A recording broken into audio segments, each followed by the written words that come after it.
começar, né, com a motivação desta noite. Ontem, o Adriano nos fazia voltar às nossas origens. Foi isso? A experiência inicial, o fervor do início, para que nós pudéssemos viver esse tempo hoje, para que nós pudéssemos também experimentar nesse tempo esse novo de Deus. Dando continuidade àquilo que o Adriano falou ontem, hoje eu vim motivar cada um de nós a não desistirmos da caminhada, a não desistirmos de lutar. Aliás, todos nós que estamos aqui tivemos uma experiência com o amor de Deus. Quem aqui teve uma experiência com o amor de Deus, levanta a mão. Pode baixar. Quem não levantou, não teve uma experiência com o amor de Deus? Levantou a minha bolsa, né? Gente, a coisa mais maravilhosa, presta bem atenção, ó.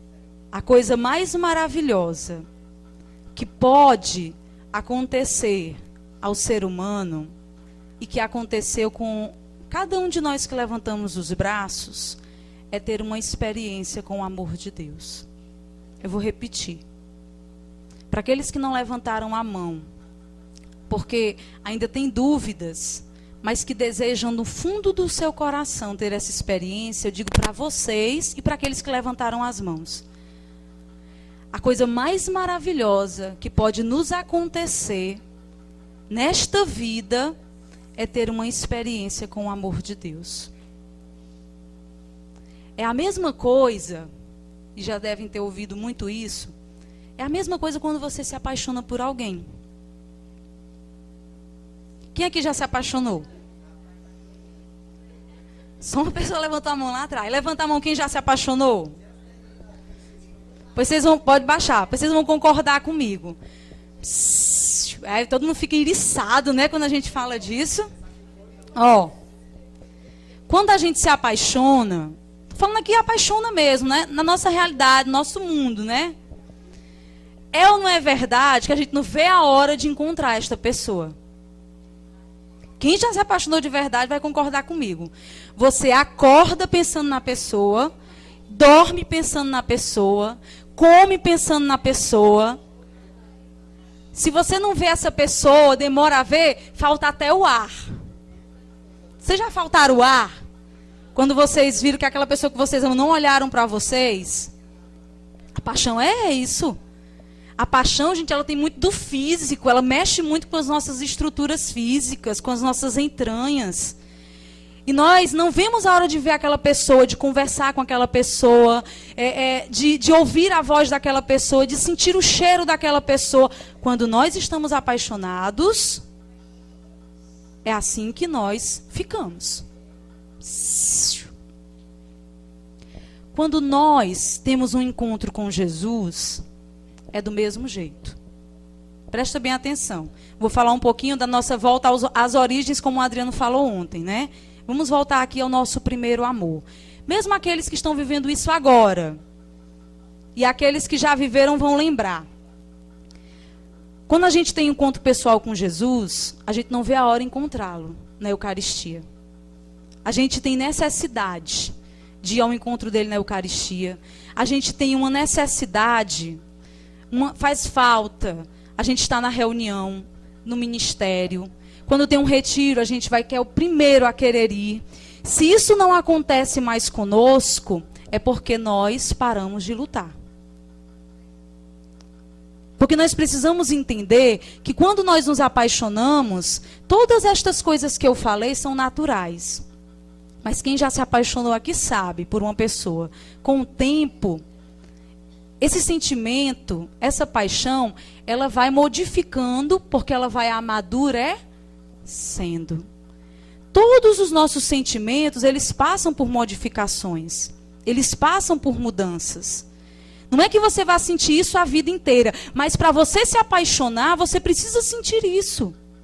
Você precisa experimentar isso. E é isso que faz você se sustentar até o fim. Então hoje eu estou aqui na minha miséria. Porque um dia eu tive um encontro pessoal com Jesus, porque um dia eu me senti assim e me sinto assim, embora na minha fraqueza, embora na minha miséria, mas eu estou aqui porque eu não parei de lutar. Porque aquele sentimento, aquela experiência que eu tive no início, que me fazia estar aos pés de Jesus, que me faz correr ao encontro de Jesus na Eucaristia, saber que isso é importante para poder dinamizar esse encontro, para que Deus, claro que Ele não esquece, mas a gente tem essa necessidade de estar sempre ao lado da pessoa amada, para que a pessoa não esqueça da gente. Para que aquela pessoa passe a mesma coisa que nós estamos passando, sinta a mesma coisa que nós estamos sentindo e não se esqueça de que eu estou aqui, de que eu continuo amando, que eu continuo querendo, que eu continuo desejando. É por isso que nós nos encontramos com as pessoas que a gente ama. É por isso que nós temos sede. E nós somos capazes de Deus. Nós somos criados para isso. É por isso que o nosso coração se satisfaz com isso. Então, a minha mensagem, a partilha de hoje que eu vou fazer com vocês, é para que nós possamos entender que durante a nossa caminhada é preciso a gente se apaixonar por Jesus. Quem está aqui que caminha há mais de 5 anos? Levanta aí a mão. Pode baixar. Quem aqui que caminha há 1 ano? Está há 1 ano nesta caminhada. Pode baixar, são poucas. Quem está aqui há mais de 10 anos? Deixa eu fazer uma pergunta para todos vocês. Cadê as pessoas que começaram a caminhada com você? Está todo mundo aqui? Quando você teve um encontro pessoal com Jesus, eram mais pessoas, não eram? Cadê essas pessoas? Cadê, gente? Cadê os irmãos que começaram a caminhar com você? Que há 1 ano atrás vinha ao grupo com você, que fez seminário de vida com você? Cadê as pessoas que há 5 anos atrás começaram e tiveram a mesma experiência? Choraram como você, deram testemunho, pegaram no microfone e deram testemunho. Às vezes você que está aqui nem deu testemunho, mas talvez pessoas que começaram com você, deram testemunho das mudanças de Deus, da transformação de Deus, prometeu, fez promessas, fez juras de amor para Jesus. Prometeu a vida a Jesus. Cadê estas pessoas? Olha aí para o seu lado, se elas estão aí. Passa o seu olhar. Elas estão aqui? Sim ou não? Agora eu pergunto, por que elas não estão aqui mais? Porque elas não tiveram uma experiência com Jesus? Foi por isso? Sim ou não? Sim, porque elas não tiveram verdadeiramente uma experiência com Jesus? Só nós fomos os felizardos? Só nós os sortudos? Seria muito injusto da nossa parte dizer que os nossos irmãos que começaram conosco não tiveram uma experiência de verdade com Jesus. Tiveram. Claro que tiveram. Talvez uma experiência até mais profunda do que a nossa. Para nos mostrar que nós não somos nada. Que qualquer um de nós que estamos sentados aqui e que viemos caminhando há 5, 10 anos, 1 ano, 2 anos, nós podemos também cair. Nós podemos também nos enfraquecer na caminhada. Gente, Deus, Ele nos chama e a condição para nós estarmos aqui, permanecermos aqui, é uma só. É a perseverança. É preciso perseverar. A condição para que nós sejamos salvos é a perseverança. Mas é preciso que eu diga a verdade para cada um. Por quê? Porque eu dizer que no tempo de caminhada, no início da caminhada, nós sentimos muitas coisas, nós vemos muitas coisas, nós testemunhamos muitas coisas, nós experimentamos muitas coisas. Com o tempo, essas coisas elas passam a esfriar. Por que nós somos assim? Nós precisamos estar sempre vendo coisas novas, ouvindo coisas novas. Não é verdade que uma mulher, ela pode ter ouvido durante todo o seu namoro que é amada pelo namorado, mas quando casa, se o marido não disser mais isso, ela começa a pensar, ele não me ama mais. Se ele dizia no começo 1000 vezes durante o dia que lhe amava, se ele disser 999 vezes, ele não lhe ama mais, como antes. Não é assim? Se faltar um dia, não, ele dizia de manhã, de tarde, de noite, agora ele está dizendo de manhã e de noite, está dizendo só de noite, ele não me ama mais. Não é assim que a gente é? É ou não é? Porque nós somos movidos a isso. E o Senhor sabe disso. Por isso, o Senhor ele vai dizer que a perseverança nos salva. Que é através da perseverança que nós seremos salvos. Então, eu não estou sendo pessimista ao dizer que no decorrer da nossa caminhada, os sentimentos eles podem passar, as visualizações podem cessar. Nós podemos cair num profundo estado de aridez na nossa vida. E nem por isso nós devemos desistir. Por quê? Porque eu tive uma experiência com o amor de Deus. É preciso nós entendermos que em tudo na vida da gente é preciso renovar-se constantemente. E não existe vitória sem luta. E não existe vida sem morte. Uma vez, há muito tempo atrás, eu li, acho que eu li umas 2 vezes, aquele livro, Imitação de Cristo. Vocês já viram? É o 2º livro mais lido depois da Bíblia. É um livro que todo mundo deveria ter. Hoje ele foi traduzido novamente, né? A tradução dele é belíssima. E tem uma frase que quando eu li, isso faz muito tempo, há uns 15 anos atrás, eu nunca esqueci. Thomas Kempis, né, que é o autor do livro, ele vai dizer assim, ele disse isso no livro, isso foi para mim no dia que eu li ele a primeira vez, na segunda vez, marquei, escrevi no meu caderno e nunca me esqueci. Ele falando sobre a questão de você ter uma experiência com Deus, em um determinado momento ele dizia assim, de uma vez por todas, aprenda agora a morrer para o mundo.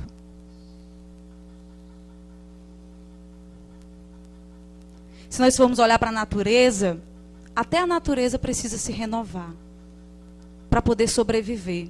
É uma questão de sobrevivência, né? Eu me lembrei de duas situações, né, naturais que acontecem, né? Tem muitas, mas 2 que a gente conhece bem. Uma vez eu estava onde é a capela hoje, não era ainda a capela, estava em reforma, que é a Casa da Paz. Nós tivemos um encontro com as lideranças, não sei se alguém vai lembrar, com o Genildo de Sobral. Quem estava aqui Pronto. Eu acho que eu era núcleo do Grupo Amor do Pai. E o Genildo, ele nos contou uma história que ao longo da minha caminhada eu fui vendo muitas vezes na boca de outros pregadores. Ele contou a história da águia. Né? A águia, né, essa ave de rapina, é uma das aves que mais vive. Vocês sabiam disso? Ela pode viver até 70 anos. Mas ela precisa tomar uma decisão, na metade desse tempo, se ela quer chegar até os 70 anos. Vocês sabem essa história? Conhecem a história da águia? Pronto. Muitos aqui não conhecem, né? A águia, quando chega por volta dos 40 anos de vida, ela tem que tomar uma decisão se ela quer viver mais 30.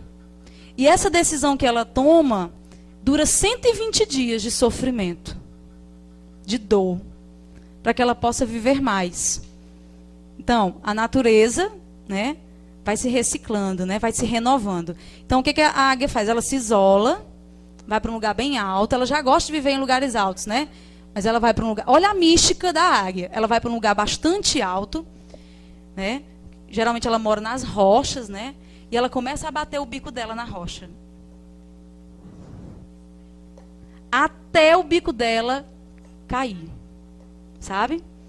Aí depois que o bico dela cai, porque você sabe que com o tempo essas aves, né, que sobrevivem por meio das suas garras, né, porque ela se alimenta disso. É uma ave carnívora, né? O bico dela amolece. Não tem mais aquela resistência de antes. Então ela vai até quebrar o bico dela. Leva alguns dias, né, para esse bico crescer novamente. Quando o bico dela cresce novamente, ela começa a arrancar todas as unhas das garras, porque as unhas também amolecem.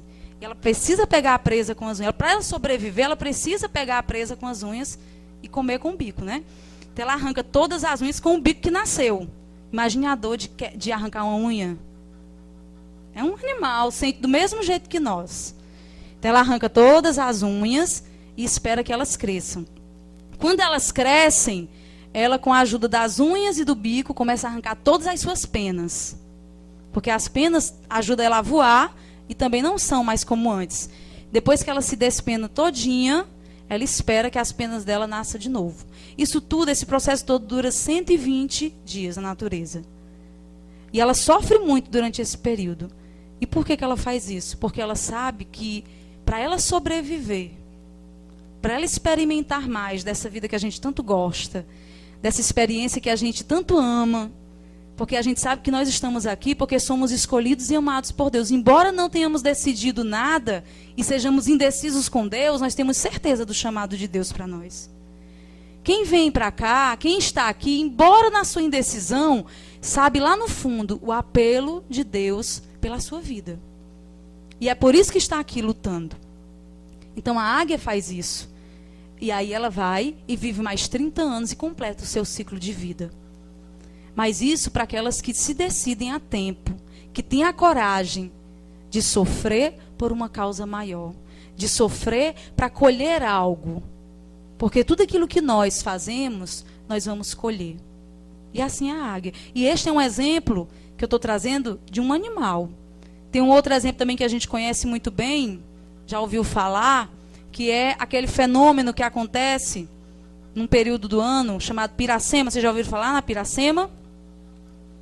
Já que acontece com os peixes.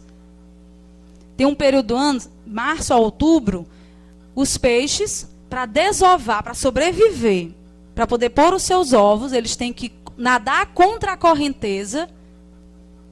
Eles já estão vindo na correnteza, né? Eles vão nadar contra a correnteza, subir o leito do rio, a nascente do rio, para pôr os seus ovos. Gente, no decorrer dessa trajetória, muitos morrem. Muitos se jogam nas pedras e morrem. Mas eles precisam arriscar para poder perpetuar a espécie. E eles sabem disso. E uma coisa curiosa que eu descobri no processo, né, de desova desses peixes, é que à medida que eles vão enfrentando a correnteza, presta atenção, à medida que eles vão enfrentando a correnteza, a tempestades, obstáculos, elas vão se reproduzindo mais ainda. Porque com o esforço físico que elas fazem para chegar até a cabeceira do rio, existe uma glândula que também nós temos, né, que é a hipófise, que ela vai começar a produzir o hormônio da reprodução e vai fazer com que ela reproduza mais e desove mais quando chegar no leito do rio. Muitos morrem no caminho, muitos ficam, mas a maioria chega. E tudo isso para a sobrevivência da espécie. Se nós queremos sobreviver a este vendaval, a este nadar contra a corrente que nós estamos vivendo, nós precisamos arriscar. Nós precisamos aprender a perder e saber que a nossa vida não é somente um mar de rosas. Não é uma vida só de tristeza, tá, gente?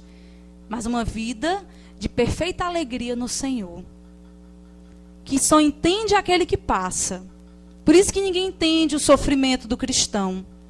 Por isso que ninguém entende a dor que a gente passa. Por isso que ninguém entende a conversão. Quem está lá fora e que não experimentou do amor de Deus, não entende por que uma pessoa se converte. Por que uma pessoa deixa de fazer aquilo que ela gosta, aquilo que dá prazer a ela, para fazer aquilo que muitas vezes ela não gosta, mas que passa a gostar, aprende a gostar. Porque esta é a caminhada do cristão. E é aí que está o segredo da nossa felicidade. É aí que está o segredo da nossa vida. Infelizmente, nós vivemos hoje no mundo uma realidade, uma sociedade que não tenta mais consertar as coisas que se quebram. Os nossos filhos, as nossas crianças já são assim. Quebrou, encosta. Quem aqui é mãe sabe, um filho não brinca com um brinquedo quebrado. Qual é o filho depois de ter arrancado a cabeça do boneco, o braço do boneco, quer mais esse boneco? Ele mesmo arrancou. Ele mesmo espatifou o carrinho dele no chão. Ele não quer mais, não presta mais. E joga para um lado. Qual é a criança que brinca com um brinquedo velho? Nós também somos assim. Quando uma pessoa que nós amamos, que nós respeitamos, que nós admiramos, nos magoa, o que a gente faz? Se afasta. Nós desistimos da pessoa. Quanto mais a gente ama, mais ferida a gente fica. Quanto mais a gente gosta da pessoa, mais decepcionada a gente fica. Eu costumo dizer para os meus alunos que onde há muito sentimento, onde há muito ódio, há muito amor. Onde há muito sentimento, é isso. Né? O ódio e o amor estão quase... Eu acho que a gente só tem ódio de uma pessoa quando a gente ama muito essa pessoa. Não consegue ter ódio de quem a gente não ama. Não consegue ter raiva e permanecer nessa raiva se não for uma decepção muito grande com alguém da qual você esperava bastante. Uma vez eu vi uma coisa na internet, vocês já devem ter visto. Era um casal, um desenho de um casalzinho que tinha 50 anos juntos, né? Aí uma pessoa perguntava assim, como vocês fizeram para estarem juntos esse tempo todo? Aí eles diziam assim, é porque no meu tempo, quando alguma coisa se quebrava, a gente consertava. Hoje não. Hoje, quando alguma coisa se quebra, a gente joga fora. Hoje é tão difícil a gente perdoar. Hoje é tão difícil a gente acolher o outro, a gente rezar por aquele que nos feriu. E isso, gente, é parar de lutar. Porque quando a gente desiste do irmão, a gente já desistiu há muito tempo de Deus. Quando você desiste de lutar pelo irmão, quando você dá as contas para o irmão, quando você não quer mais acordo com o irmão que já te feriu, que já te decepcionou, você não só desistiu do seu irmão, você desistiu de Deus. Porque o irmão é imagem e semelhança de Deus. E é a pessoa que Deus colocou na sua vida para amar. Então, às vezes, a gente desiste de rezar porque a gente não sente mais nada. Quem disse que quando eu vou rezar, eu sinto?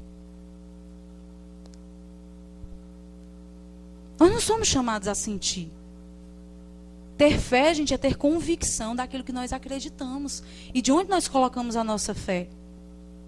Isso é ter fé. Tem um personagem da Bíblia que todos nós conhecemos, que ele passou por maus bocados. Eu queria que vocês pegassem a Bíblia de vocês.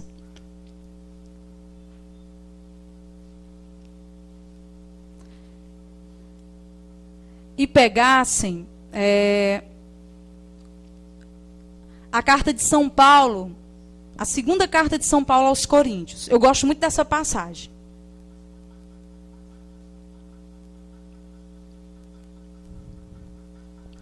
Segunda carta de São Paulo aos Coríntios, no capítulo 12, versículo 7. Nós vamos ler do 7 ao 10. Se possível, marquem essa passagem, porque vocês lembrarem sempre que Deus, quando Ele nos escolhe, Ele não nos blinda das tentações. Pelo contrário. Tem uma passagem lá em Isaías que diz, acho que é Isaías, eu estava lendo essa semana, onde Deus diz assim, com relação ao povo do Egito, né?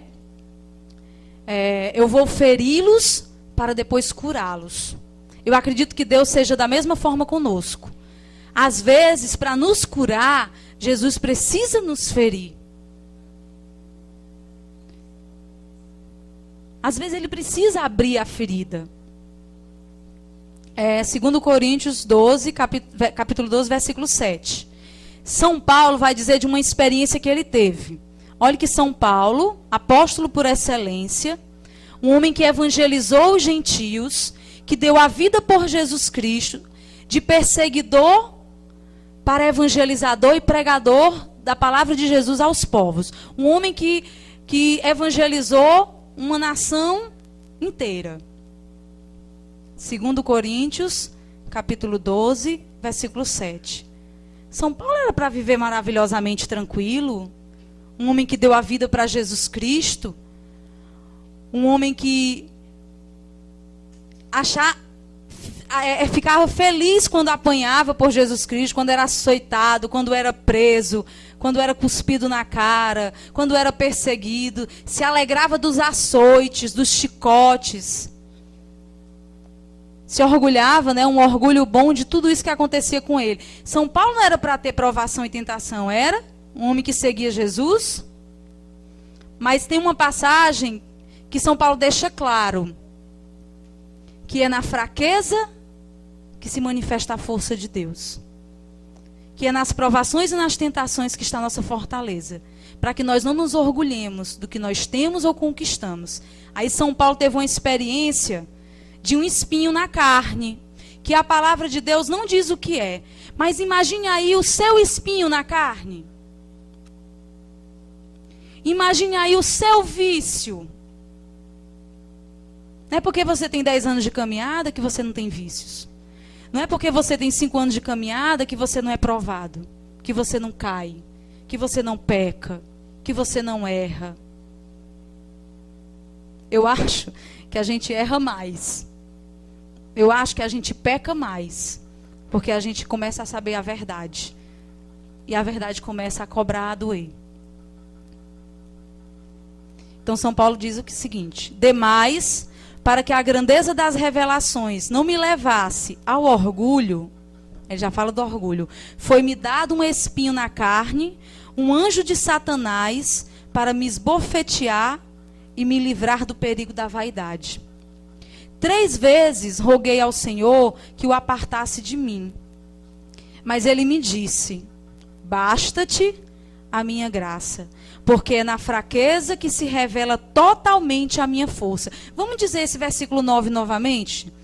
Mas ele me disse: basta-te, porque é na fraqueza. Pense aí no seu espinho da carne.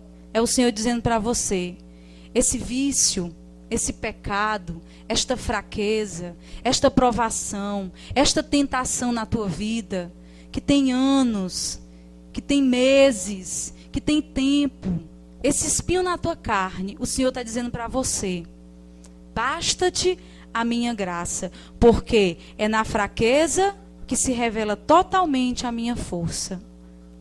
É na tua fraqueza que se revela a força de Deus. É na minha fraqueza que se revela a força de Deus. E não é só a força de Deus, é totalmente a força de Deus. É a força de Deus toda, em toda a sua potência. Uma vez eu lendo um artigo de uma formação, eu achei lindo isso. E acho que já partilhei com alguns aqui. Uma vez o Moisés, ele partilhando, fazendo uma formação sobre os desafios, né, do chamado de Deus, as dificuldades que a gente tem. Um jovem se levantou, né, como sempre, lá no meio, e disse assim: ah, Moisés, mas eu não entendo, porque quando eu não era daqui, de Deus, não tinha provação na minha vida. Depois que eu entrei na comunidade, parece assim que cresceram as coisas. É tanta provação, é tanta perseguição. Por quê? Não era para ser assim. Aí o Moisés, né, na sabedoria dele, disse assim: meu irmão, quando você estava no mundo, você estava morto. Morto não sente nada. Agora você está aqui vivo. Agora você vai sentir tudo. O que é o mundo? O que é a realidade do mundo? Gente, quando nós não temos uma experiência com Deus, é muito fácil. Eu me arrisco a dizer que a gente é tentado a pecar muito mais quando a gente entrega a nossa vida para Deus. Mas é porque a gente está vivo. Deus, ele nos chama para a vida. Não desistir de lutar é viver. Quando nós desistimos de lutar, nós morremos. Nós desistimos da vida. O mundo não nos dá vida. O mundo não nos oferece vida. Isso que o mundo está dando não é vida. Nunca foi nem nunca vai ser. Vida é Jesus Cristo. Vida é estar com Jesus Cristo. É fazer a vontade de Deus. Basta olhar para aqueles que deram a sua vida a Jesus. Olha para as pessoas da comunidade que tiveram uma experiência com Deus. Eu dizia isso para os vocacionados, quando eu preguei para os vocacionados no último vocacional do ano. Eu perguntei para eles: vocês me acham uma pessoa triste? Vocês me acham uma pessoa infeliz? Não realizada na minha vida? Sim ou não? Vocês me acham uma pessoa revoltada? Frustrada? Porque eu não me acho, não. Eu era frustrada. Eu já fui revoltada. Eu já fui infeliz. Eu não sou assim mais.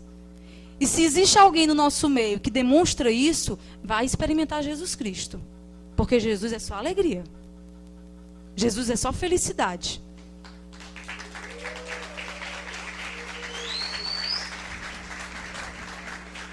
Gente, olha, eu não consigo ficar triste. Até na tristeza, Deus, ele me consola. Até na tristeza, Deus me dá motivo para sorrir. Parece injusto, né? Mas não é, porque essa é a justiça de Deus.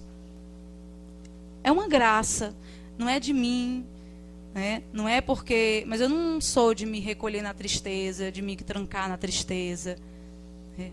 Eu não sou de ter... As pessoas dizem assim: tu nunca teve raiva, não? Eu digo: eu não tenho nem tempo de ter raiva. Vou perder meu tempo tendo raiva com ninguém. Eu sei em quem eu pus a minha fé. Eu sei em quem eu pus a minha confiança.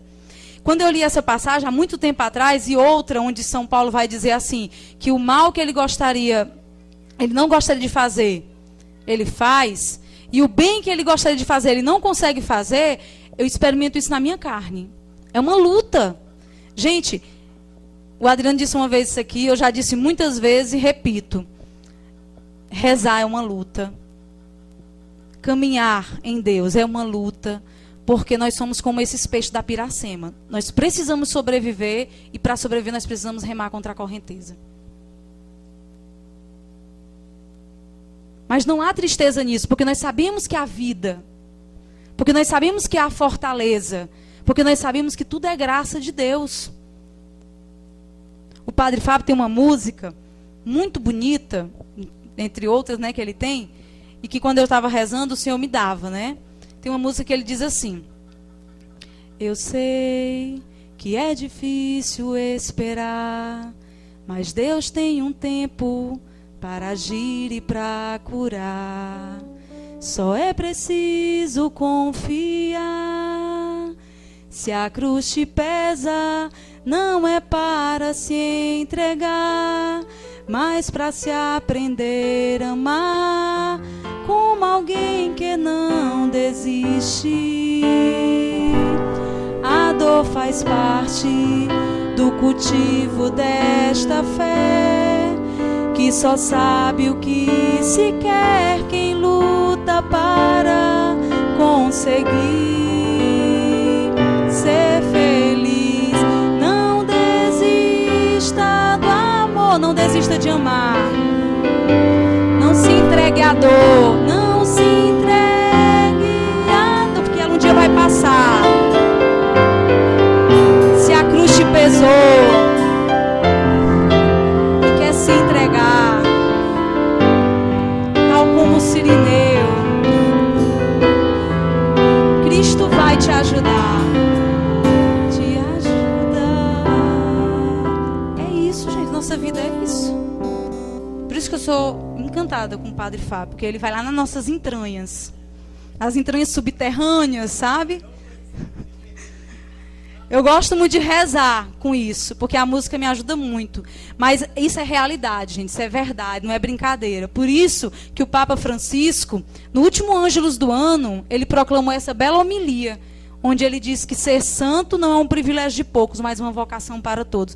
Deus nos criou para sermos santos, mas para ser santo nós precisamos passar por provações. Mas essas provações, elas vão passar na nossa vida. As tentações, elas vão passar, são para nos fortalecer. É isso que eu estou querendo tentar dizer para cada um de nós. Que nós não desistamos. Que nós não nos perturbemos com as provações, com as crises. Tudo isso vai passar. Mas é necessário que eu passe por isso. Porque senão eu posso cair no orgulho, na tentação, na vaidade, de achar que eu não necessito mais de Deus. Se alguém te disse que ser de Deus é não sofrer, essa pessoa mentiu. Porque o sofrimento não foi dado por Deus. Presta atenção. O sofrimento faz parte da vida. O sofrimento faz parte da nossa vida nessa terra. Nós vamos sofrer. E por que não sofrer com Jesus? E por que sofrer só? Deus não nos criou para sermos só. Ontem, quando o Adriano pregava, e ele fez todo o histórico, eu vi 4 coisas que o Adriano falou, que nós precisamos retornar às origens. O Adriano falava da conversão. Gente, nós não podemos nunca nos dar ao luxo de vivermos a nossa vida sem nos convertermos todos os dias. Ele falava da radicalidade. Vocês lembram? Eu notei aqui, a conversão, a radicalidade, a gratidão e a renúncia. Pronto, foram 4 coisas que ele falou que ficou. Gente, nós vivemos constantemente essas 4 realidades. Nós precisamos aprender a renunciar. Renunciar nos custa, mas nós precisamos renunciar. A vida do cristão é esta. Nós precisamos e somos chamados a nos convertermos, a termos uma vida convertida. Gente, a conversão é para a vida toda. Ninguém que está aqui é totalmente convertido. A conversão é constante, é para sempre. Ela que renova a vida, ela que faz a gente acordar todo dia de manhã e querer ser uma pessoa diferente. A radicalidade, que é uma coisa própria do filho de Sião. Gente, nós somos radicais. Nós precisamos viver essa radicalidade. E essa radicalidade tem um preço. É por isso que os seus irmãos que começaram a caminhada com você não estão aqui mais. Não é porque não tiveram uma experiência com Deus. É porque foi difícil viver a radicalidade. E se você está aqui, de gaiato, e não vive ainda essa radicalidade, vá viver. Porque você pode ser o próximo. Quem não começou o ano passado, me desculpe, o que eu vou dizer agora. Dizendo para Deus, só você e Deus, né? Só você e Deus sabe, ninguém sabe. Mas dizendo para Deus, Senhor, eu quero dar a minha vida. Toma a minha vida. Mas no decorrer do ano, se arrumou um namorado e lá se foi a vida. Foi tudo para o espaço. Ah, agora arrumei um namorado, né? Eu tenho que dar atenção para o namorado. Não, aí você é casado, você teve um filho. O filho toma muito, né, da gente. Muito tempo, né? Mas eu arrumei um emprego. Então, assim, a jura de amor que eu fiz a Deus, a promessa que eu fiz a Deus, porque agora eu tenho um trabalho. Sou malandro. O Padre Léo disse que se você quiser dar a uma pessoa uma responsabilidade, dê a quem não tem tempo. Porque quem não tem tempo não faz nada. Você quer que uma coisa vá para frente, dê para uma pessoa atarefada. Uma pessoa que tem o tempo dela todo preenchido. Porque uma pessoa que não faz nada, não dá a sua vida. Então, quantos de nós prometemos a Deus dar a nossa vida esse ano? E quantos fizeram promessas esse ano, né? Rezemos, tenhamos cuidado. Porque Deus pode nos dar um namorado, Deus pode nos dar um trabalho, Deus pode te dar um filho. Deus pode te dar algo que vai te roubar dele. Tenha cuidado para saber aquilo que vai aparecendo na sua vida, que é de Deus e que não é de Deus. Porque se te tira de Deus, não é dele. Se te rouba da oração, não é dele. Pode deixar.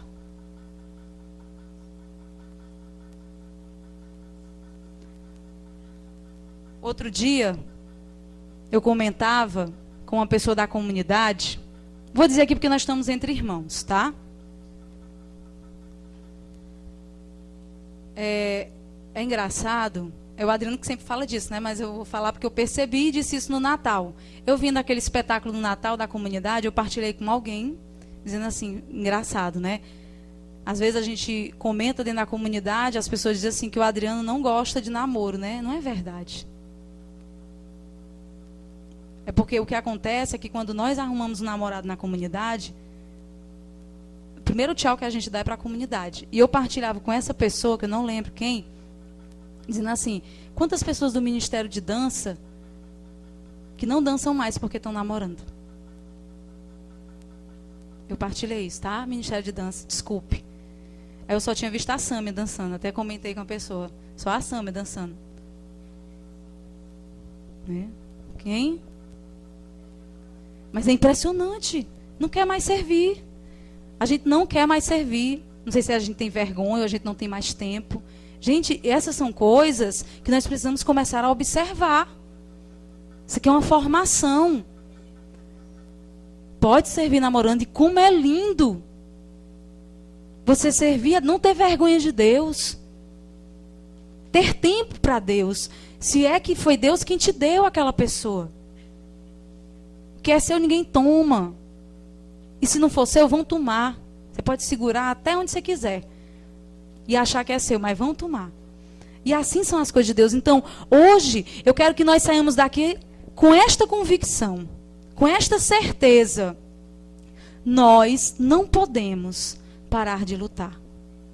Nós não podemos ter medo das provações, das enchentes, das enxurradas que vão acontecendo na nossa vida.